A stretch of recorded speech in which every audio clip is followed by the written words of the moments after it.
We should move in on foot. I think. I don't think that hog's gonna last long. I'm kind of sad that I don't have a Halo game to play, and You traded it in, dude. You traded in your whole Xbox. Yeah, Your well, 360. I was trying to offset the. No, I kept my Xbox. I have Xbox. Okay. It's not a big deal. I mean, if I ever plugged in my 360, I'd just fucking download Halo 4 and just buy it again. Sam and I had planned on doing a legendary run through the whole goddamn thing over the course of a few nights, you know? You want to back up. So, oh my god, take that, you fuck!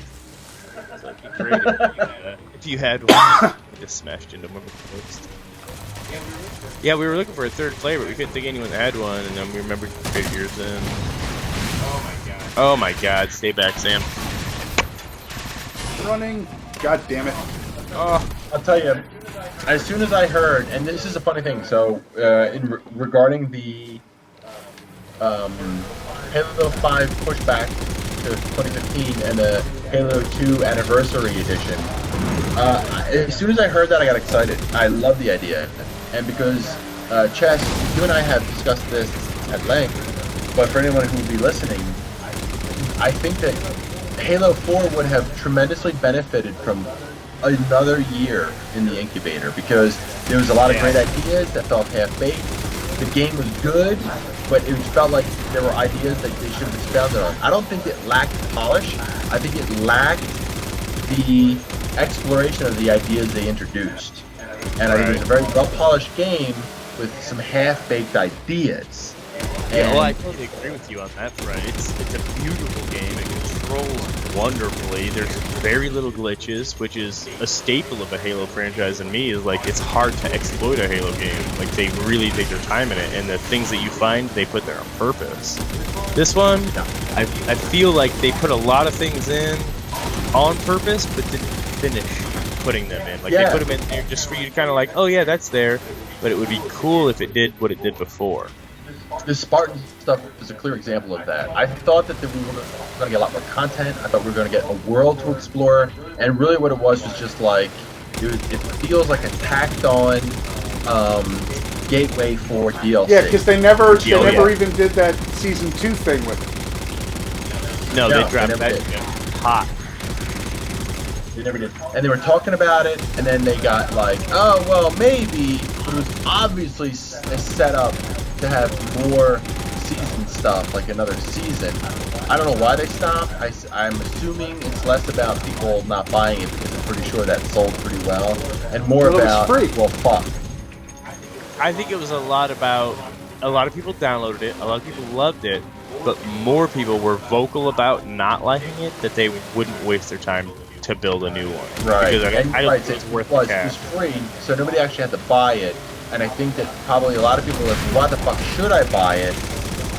But a lot of people bought Halo 4 DLC, and a lot of people bought the game itself is very successful, that I thought that it was kind of a no-brainer that we get more DLC for the Spartan stuff, and we didn't get it.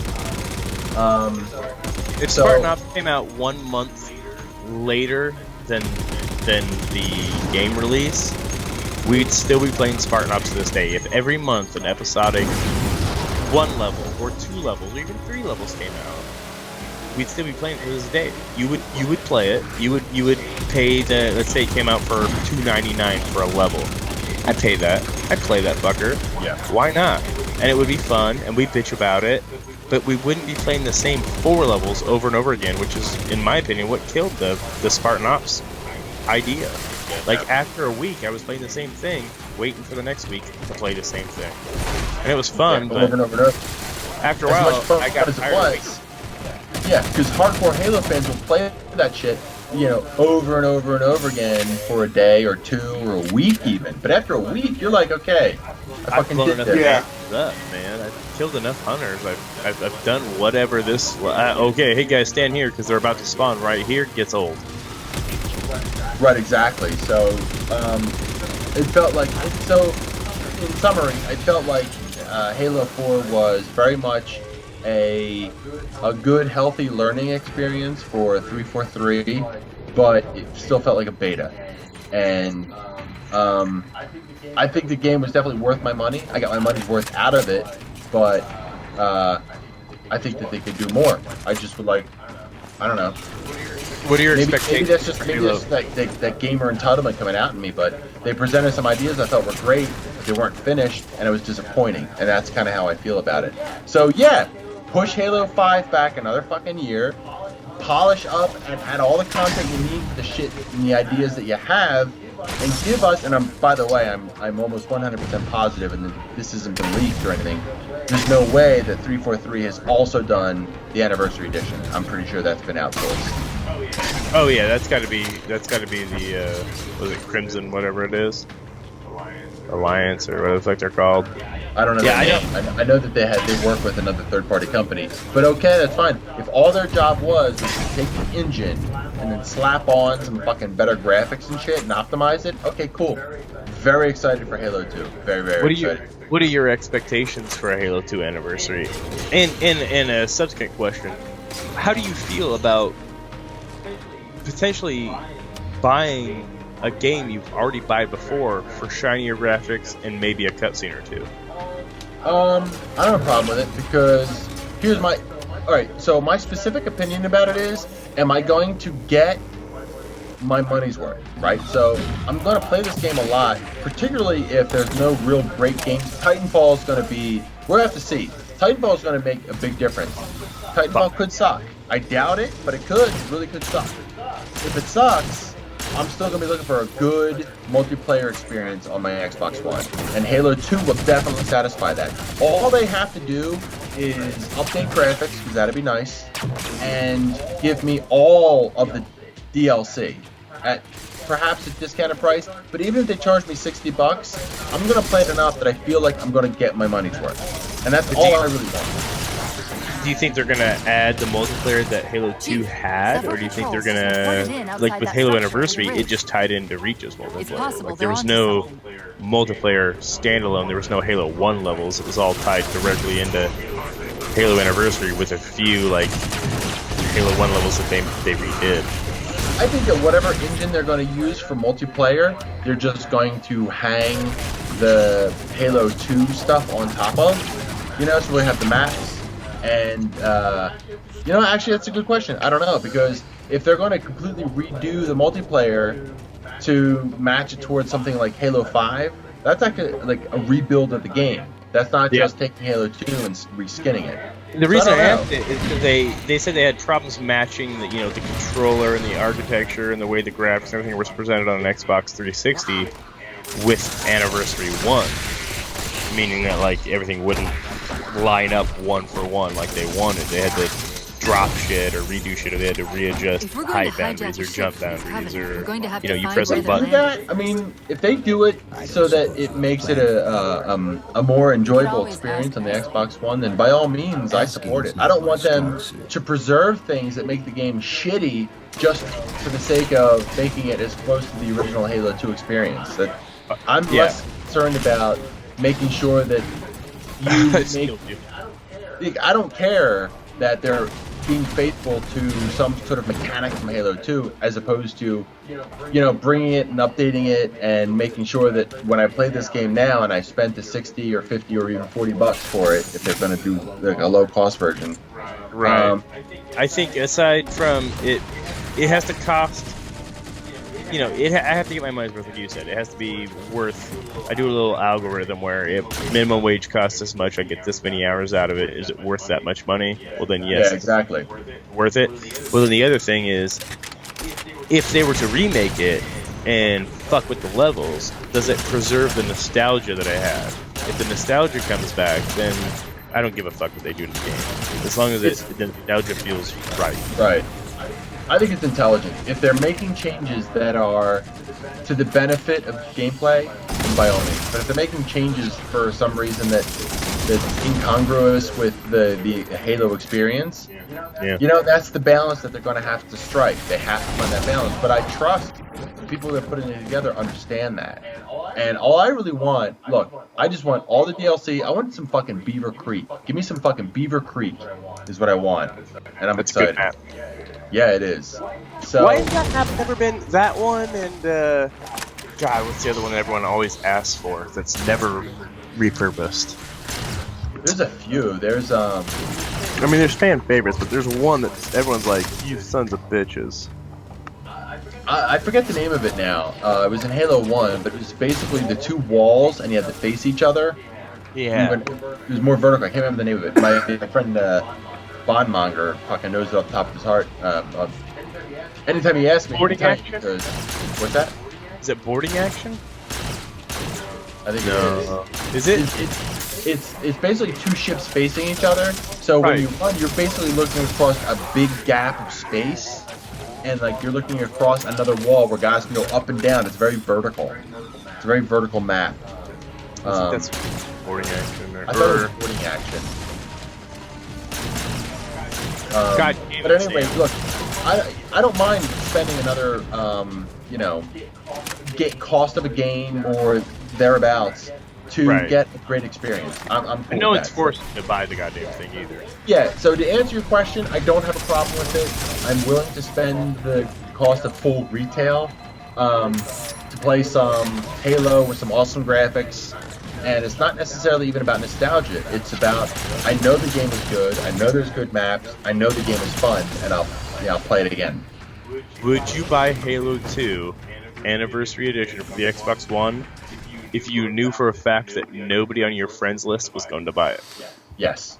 Yes, So absolutely. you would. would I absolutely probably buy it. wouldn't. I know you would. Hey, you would or would not, Sam? Would not. Oh, you wouldn't? Nah. That's surprising. I didn't buy Halo That's 1 right. Anniversary Edition.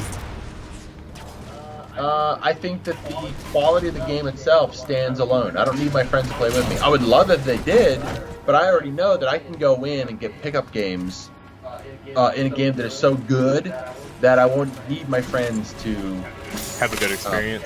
have that experience. It would be better. It would definitely be a better experience with my friends. Without them, it'll still be, it's fucking Halo 2.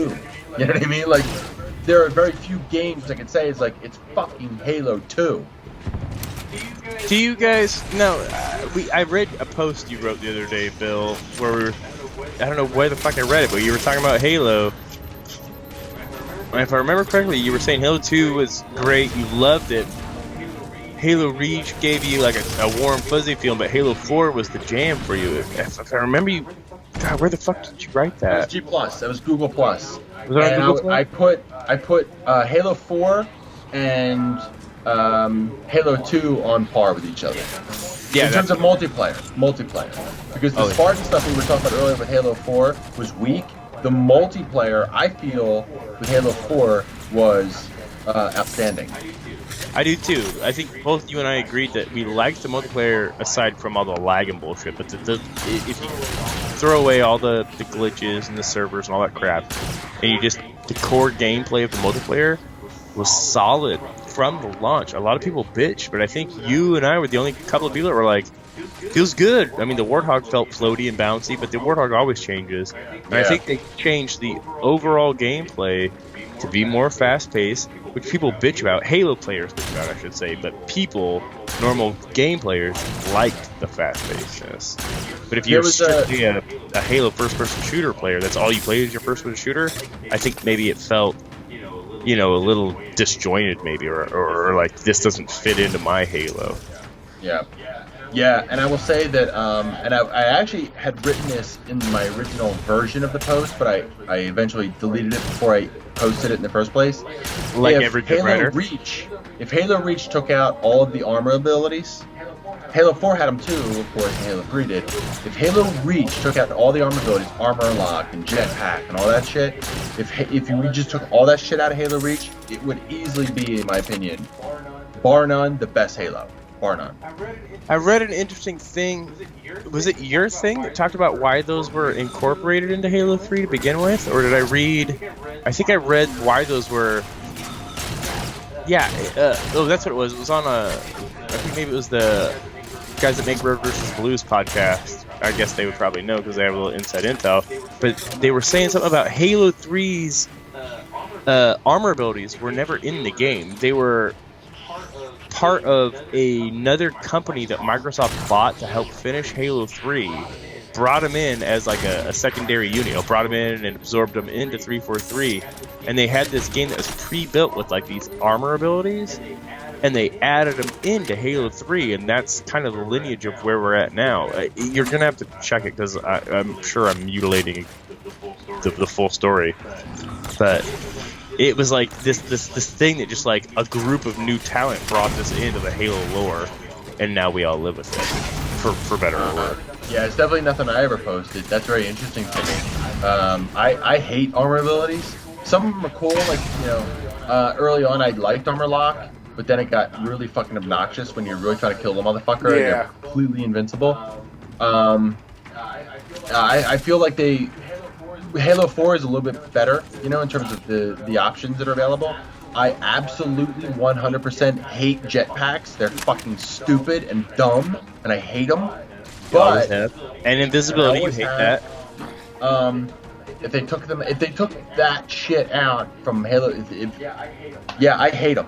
That's not an article I ever read, so I'd be interested in reading that. So I definitely didn't post it. But, I honestly don't think it's an article. I'll link you the podcast. I'm pretty sure it's a video podcast I watched. Now that I think about it, interesting, very interesting. Yeah, and it's unfortunate. It's unfortunate that companies feel the need to sort of like put in all this shit because they think gamers will just like it. I think it's a lack of faith in the storyteller. Yeah. Like in movies or TV, you know you want to see a movie by who wrote it, who directed it. You're like, a film by Steven Spielberg, written by, you know, fucking Kevin McCree or whoever. You're like, oh yeah, right. I know that guy wrote this. I'm gonna at least like the dialogue. I'll know I'll at least appreciate what he's writing. In a video game, you have so many hands-on and so many, you know, you have the publisher, you have the fucking creator, you have designer, level designer, everything has to mix. So like something you write might not mesh well with the level the guy made, so you have to rewrite it now and it doesn't fit. Or I think, worse the marketing. Friend of mine made a great point when Halo 3 came out. And when I love a game, I'm typically I do this thing where I evangelize it at the beginning because I'm a fanboy. So I'm a total mark. You do that. Yeah, you do that. I'm a total mark for games that I love. Gears of War did it. Gears of War 3 is fucking awful. But when Gears of War 3 came out, I totally marked for it. And yeah, you sold that game to me, you son of a bitch. I want my $60 back. And I do, and I liked it. There are things about it I like, but overall, I would say, in retrospect now, the progression of Gears got worse. Gears 1 was phenomenal. Gears 2 was good. Gears 3 was shit. And it took me a little while to kind of reconcile that with myself. And although I don't think the trajectory for the Halo stuff is the same, I do stand by the fact that I really think that Halo 2, Halo Reach, and Halo 4 are phenomenal games. And obviously that's very inconsistent with the numbering. But I get very marky the games that I like. And shit, I forget my fucking point. How I got onto that. It's just the elite now. You're a fanboy. Yeah, I'm. So my friend said when Halo 3 came out that it very much felt like it was designed by committee. They're trying to make a game that appealed to everybody, so that when they were marketing it, they could say, you know, as many people as possible will like this game, buy this game, spend money on our game. And I agree with you wholeheartedly. And I think now that you say that, I think that might be why I've always said this, and I don't think anyone agrees with me, but I felt the architecture in this game didn't fit Halo universe. Like before, like everything's shiny and almost sleek and chrome looking now in the game, and before it had this like kind of a mildewy texture, or it was texturized, I guess is what I'm trying to say. Like there was more to it than other just one sleek line or one triangle in the middle of two sleek lines to represent that, like, hey, that's Forerunner architecture. There was more to it, and now it feels like it was rushed through. Like, hey, let's give everyone what they want, and just fucking blow through these graphics and give it a once over, maybe a twice over, add a lighting effect, add a bloom effect, and then focus really on you know, gameplay and twists and this and that, and like, oh, here Halsey actually was doing this, and like, to me, this game depended way too much on story and less on the visual element, whereas other Halo games had a nice balance. I guess is what I'm trying to get at. Yeah, you had said that from the very beginning, and I disagree with you now as I did then. Although that's not to say that I don't see your point, because I totally do. Because the architecture, the Covenant architecture, is actually radically different. Because first of all, it's always purple. Been, by the way. Every purple game. was a prevalent color. There's a huge part of the color theme. It's very different. Oh yeah. But I like it. I prefer this. I prefer the clean and simple lines. But that comes down really to what my aesthetic preferences are, less than what I know the Covenant aesthetic to be, which really is more in line with how you envision it. Right. Yeah, it's definitely. It feels more. Console in the back. More cleaned up so that you have a better line of sight. Everything seems a little more open, a little bigger, to where it seemed to me like the first couple of Halo games, maybe the first 3 Halo games, not counting ODST and on, were claustrophobic feeling. ODST was the first game to me that felt open, like everything was kind of like you're in a city, you're driving to the streets, and you're not clearing buildings, you're not clearing artifacts, you're not clearing temples or spaceships. You know, you're in a city. And now, like this world we're in, like this particular board we're on is, I mean, it's gigantic. I have a clean line of sight to every fucking opening with a plasma pistol, which, you know, it's okay. It makes it harder because all the bad guys can fucking shoot the dick out of you, but it feels a lot more Call of Duty-ish, or a lot more generic first-person shooter, I should say, as opposed to Call of Duty. Yeah, I would say generic. There's a bit of genericness to Halo 4. But again, like I said, I like a lot of things. I don't love everything about it, but I like a lot of the things and the choices that they made. I knew probably, you know, as people sat down and said, look, this is a very, you know, people love this fucking franchise. They're going to pour over every detail that we change. So I think that the choices that they made were radical enough to make it interesting and different and put their own stamp on it, but not so divergent that I'm like, I don't even recognize this game. I might as well just be playing fucking, you know, Call of Duty World War II, whatever version. So I like it, but I also, but again, it comes back to, I also sort of feel like there was a lot of great ideas that were half-baked, and it felt clearly rushed to me. So I'm very curious about what will be done with the Halo 2, and clearly that would be something that Microsoft would be